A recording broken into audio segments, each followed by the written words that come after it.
Banyak orang memasuki filsafat lewat jalur aman, jalur akademik. Semuanya tertata rapi, mata kuliah, silabus, metode, indikator penilaian. Ada ujian, ada kelulusan, ada karya akhir. Proses ini tertib, lalu diakhiri dengan gelar, seolah berpikir memiliki garis finish. Filsafat tampak sudah dibereskan dan disimpan di rak institusi. Yang sering tersisa bukan kegelisahan intelektual, melainkan kepatuhan prosedural yang nyaris tanpa goresan batin. Sebagian lain menjauh dari jalur formal dan memilih jalur kosakata. Istilah asing dikoleksi, dihamburkan dalam diskusi percakapan santai hingga unggahan singkat. Bunyi kata terasa berat dan menjanjikan kedalaman. Dipahami atau tidak menjadi nomor dua. Yang utama adalah kesan, cerdas, kritis, berbeda. Di sini filsafat berubah menjadi penanda identitas. Ia dipakai untuk mengukuhkan citra, bukan untuk membongkar diri. Pertanyaan mendasar dikesampingkan karena terlalu mengganggu kenyamanan. Ada pula bentuk yang lebih ramah dan laris. Filsafat sebagai kalimat penenang.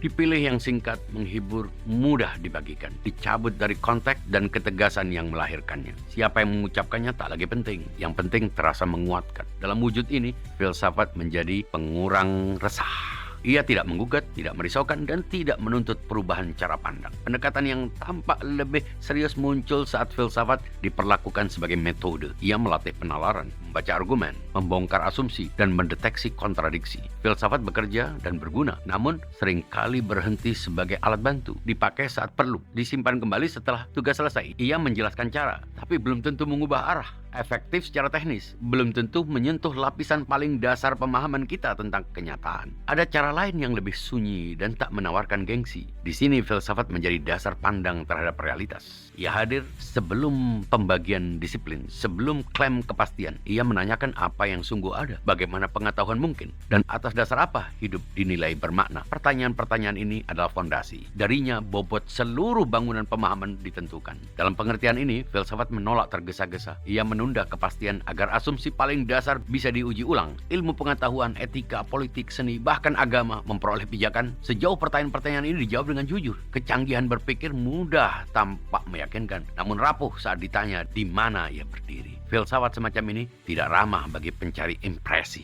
Ia tidak menyediakan bahasa pamer kecerdasan, tak menjanjikan ketentraman instan, dan tak tunduk kepada selera pasar. Di sanalah berpikir dimulai, ketika ketidaktahuan diakui dan kepastian berhenti dipamerkan. Maka filsafat bukan urusan gaya-gayaan. Ia bukan aksesori sosial atau tanda keanggotaan intelektual. Ia adalah kesiapan berhadapan dengan kenyataan tanpa riasan dan tanpa jalan pintas. Tidak semua orang perlu menempuhnya. Namun, siapapun yang memilih masuk harus kehilangan kenyamanan. Dan justru di situ, kejujuran mungkin mulai ditemukan. Refresh your mind. Join Diagnosa Logika.